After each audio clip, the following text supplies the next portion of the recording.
লগ্নে বৃহস্পতি থাকলে লগ্নে বৃহস্পতি থাকলে লগ্নের পঞ্চমে বৃহস্পতি। লগ্নে পঞ্চম, লগ্নে তো বলিনি, আমার তো লগ্ন হয়ে গেছে।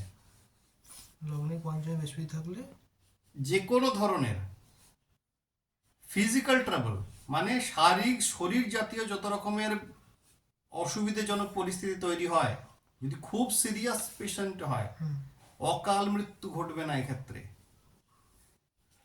এক্ষেত্রে কিন্তু বৃহস্পতি শারীরিক সমস্যা মিটবে, এটা মিটে যাবে, মিটে যাবে, মিটে যাবে, অকাল মৃত্যু ঘটবে না। ঘটবে না। লগ্ন থেকে এবারে হচ্ছে অন্তিম ত্রিকোণ। বৃহস্পতি যদি এখানে এসে বসে যান, তাহলে জানবে হয় অকালে পিতৃবিয়োগ হবে, বা পিতার সঙ্গে কিছু একটা সম্পর্কের হানি করবে। লগ্নের কোথায়? লগ্নের নবমে, অর্থাৎ ধর্ম ত্রিকোণের অন্তিম ত্রিকোণে। আচ্ছা, আমি ওই জন্য লগ্নের নবম বলছি,